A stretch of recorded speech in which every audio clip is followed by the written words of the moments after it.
A former Russian spy, Sergei Skripal, who was convicted of disclosing identities of Russian spies working in Europe to British intelligence, was found critically ill after exposure to an unidentified substance in the UK.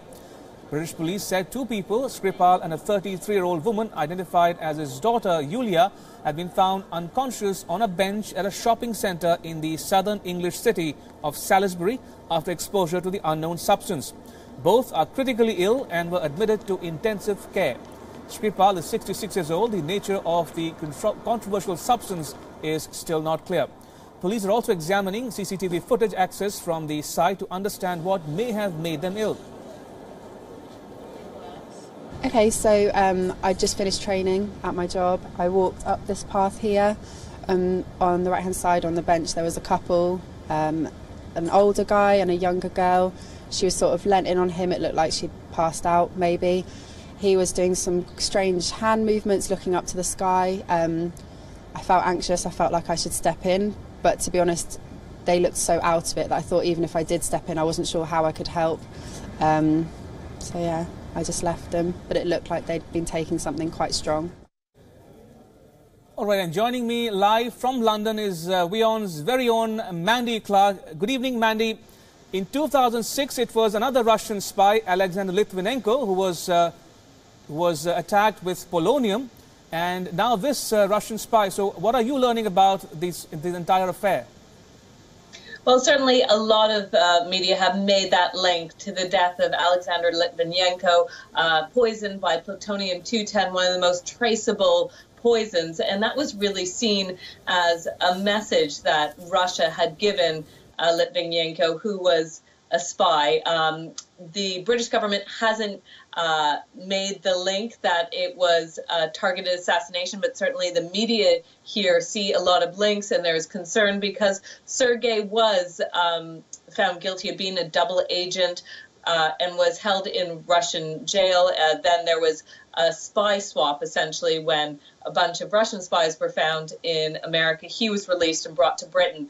Alexander Litvinenko's widow has really pointed the finger at Britain, saying they're not doing enough to protect Russians who come to Britain for security, certainly when it comes to intelligence.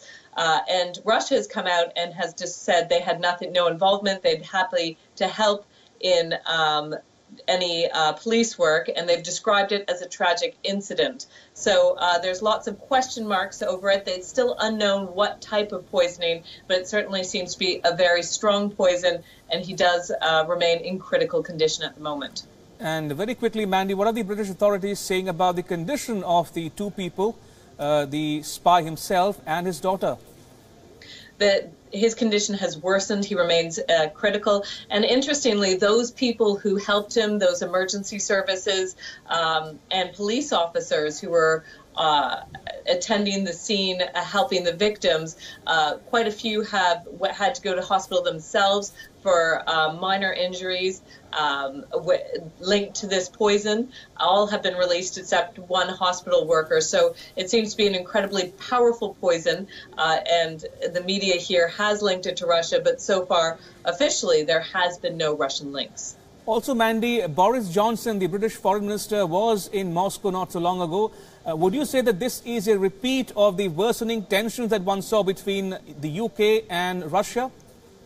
It's hard to say because, you know, there has been one newspaper has pointed out there has been 14 targeted attacks on Russian nationals here in Britain, and a lot have been looking over to Moscow as, you know, being behind these attacks. Now, when Litvinenko died, at the time, the Home Secretary was Theresa May, and she was really hesitant to have a full investigation into his death because she didn't want to worsen those relations, because Russian and British relations at that time in 2006 were pretty good.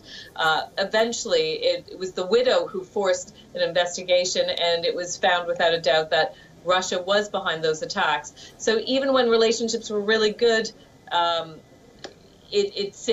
was still this poisoning that happened.